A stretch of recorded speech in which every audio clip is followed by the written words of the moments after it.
I'm going to talk to you guys today about how I DCA or average in on positions that are going down. I averaged in today on QQQY.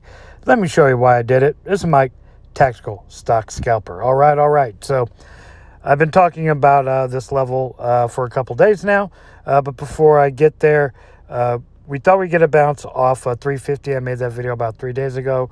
We did get that bounce. We got rejected off the 100 period moving average on the Qs on a daily time frame. You can see the red line there, which is 100 EMA. Once we got that resistance there at the 100 period moving average, I mentioned that video was a great time to short the Qs, and if you did pick up on that, congratulations, your puts are now paying handsomely. However, this video is about how and why I DCA. So I averaged in on QQQY today. Let me show you why. So we're going to go to the weekly chart here of the Qs, and I've been waiting for the Qs to get to this level, which is, you see this green wavy line right there? That is the 50 period moving average on a weekly time frame. I'm looking for a possible bounce here. When I say possible, it's possible we get a bounce here. It's not guaranteed. I can't predict the future. All I can do is go off levels that seem the best to me, that we may possibly get a bounce or, better yet, a reversal. So I went ahead and averaged in on QQQY because the Qs were coming to this 50 period moving average on a weekly time frame. I would look to see get a bounce from this level, possibly. Another reason I averaged in is because on a daily time frame, we're nearing we're at the 200 period moving average on the daily time frame. So I think this is a good spot for me and my plan to average in. Now, I haven't averaged in on Tesla, and I want to show you why and why I'm waiting a little bit longer to average in again on Tesla. Let's go to Tesla. Let me find you. Here you are, my friend. Okay. So I've noticed a lot of people in various Discord servers have been averaging in on TSLY at random levels, as opposed to waiting for Tesla to hit certain levels. And they've been nibbling as it's been going down, been buying a lot of shares as it's going down. Now, the problem with that is, at least for my plan is to buy shares, of these ETFs as low as possible. Not only accumulating shares, but buying them as cheap as I can possibly get them. So I didn't average down on earnings. And you see there we had a big drop. There was no reason to. I didn't average down the next day on TSLY because we were nearing this 210 level. Let me pull this back here. As you see this red straight line, this 210 level has been support and resistance for a very long time. So for me, I had to wait. I had the discipline and the patience to wait till I got here. So when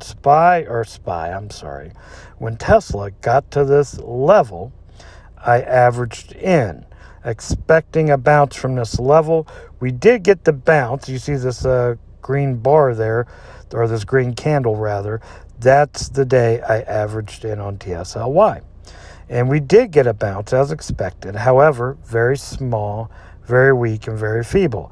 Tesla has since sold off and has went back down. So if you're to average in on TSLY, I think this is a good level.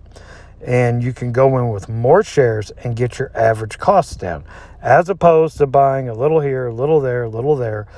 I wait for certain levels and then go in. Let's look at Tesla. Let me find her. Okay, here's Tesla. So I averaged in at 1150 on the TSLY price. Now it is much lower, but it's 20 ticks lower roughly. But I'm okay with that because I averaged in at a good level. I didn't waste money averaging in during the drop. I waited for a level, went in, and got my average price down. Now, where will I average in again on Tesla? Let's see. Let's look at the Tesla chart. For me, the 200 level would be the next ideal level. I need to see and wait to find out what happens. Let's pull up the weekly chart on Tesla and get a better view. Also, 180 looks like an incredible level to average in, at least for my plan. So 180 to 160 on the weekly time frame looks like a great spot to average in. Now, I must tell you, on the weekly time frame, we have the 200 period moving average here. We have the $200 to $210 support level. So I do think now is a fairly decent time to average in to TSLY. And then I wouldn't average in again until maybe 180 or 160. We just need to see what price action does from this point forward. But it beats averaging down and continually averaging down if you just wait for a certain level, go in with your allotted amount of money you are going to spend, and go at that level. Okay, so back to the overall broader market. I want to talk to you about SPY and SPX. So we're going to look at SPX. Let's go to the daily time frame here.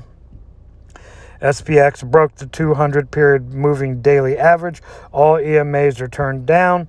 SPX is looking rather poor here, but we are coming down to some really important levels that may create a bounce. The 4100 level may create a bounce for us. Let's flip on over to SPY. I think SPY is a little cleaner, a little easier to read, at least for me. Other people may disagree. That's okay. It just works well for me. So I talked about SPY. If it broke this 420 level, we could possibly see 410, and we almost got there today. 410, as you see, we got a lot of mess around here around the 410 level on SPY. That's where I'm going to average in on TSLY. I'm going to wait to see if we hit it. Let's look at the weekly chart. You know, and the 410 level or 400 level on a weekly time frame looks absolutely amazing. If we break that, okay, on the downside, I am for sure averaging in around the 380 mark and maybe the 200 period moving average on a weekly time frame. As you see, this 200 period moving average, every time we get there, well, at least on this chart and the 3-year chart, we get a massive bounce and rally from it. So I am just waiting, being patient. Maybe we won't hit it. Maybe we bounce from here. However, that's the next spot I'm going to average down on TSLY and other positions. This is Mike, Tactical Stock Scalper, out.